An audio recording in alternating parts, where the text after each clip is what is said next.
ইমাম সাহেব যখন আল্লাহু আকবার বলে হাতটা তুললো, আপনিও হাতটা তুলবেন। তোলার পরে হাতটা আপনি বেঁধে নেবেন। আবার হাত বাঁধার পরে এদিক সেদিক তাকায়েন না, কিন্তু হাত বাঁধিয়া আপনার চোখ থাকবে একেবারে সেজদার স্থানে। আল্লাহু আকবার বলে আপনি কি করলেন?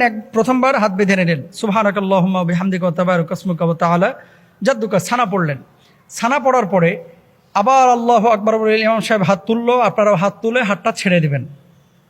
আবার আল্লাহু আকবার বলে ইমাম সাহেব হাত তুললো, আপনারাও হাত তুলে হাত ছেড়ে দেবেন। কয়বার গেল? দুইবার হাত ছাড়লেন। এবার আল্লাহু আকবার বলে ইমাম সাহেব আবার তাকবীর দিবে, আপনারাও তাকবীর দিয়ে ইমাম সাহেব হাত বাঁধবে, আপনারাও হাত বেঁধে নেবেন।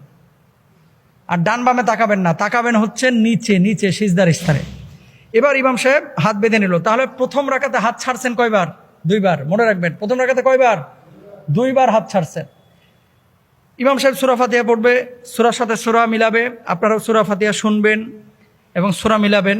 2 নম্বর বিষয়, আপনি তো কেরাত শুনলেন, শোনার পরে রুকুতে গেলেন, সুবহানা রাব্বিল আযীম, সুবহানা রাব্বিল আযীম, সুবহানা রাব্বিল আযীম।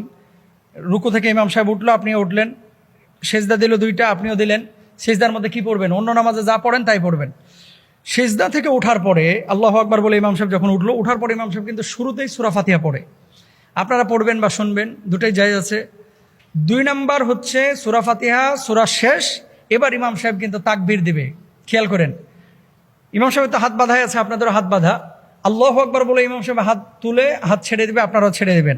কয়বার গেল? একবার। 2 নম্বর, ইমাম সাহেব আবার আল্লাহু আকবার বলে হাত তুলে হাত ছেড়ে দেবে।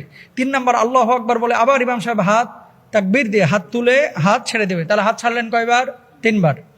চতুর্থবার আর কিন্তু হাত বাঁধবেন না। অনেকে কি করে, ওই হাত ফেলার পরে এদিক এদিক তাকায় যে কিরে এখন কি করব। এরপরে একবার বাঁধে, একবার ছাড়ে, বাঁধে একবার, কার্টুনের মতো দেখা যায় আর কি। মানে একেবারে হুলস্থুল কারবার না, হাত ছেড়ে রেখে দিবেন। এরপর ইমাম সাহেব তাকবীর বলবে, আপনি রুকুতে চলে যাবেন।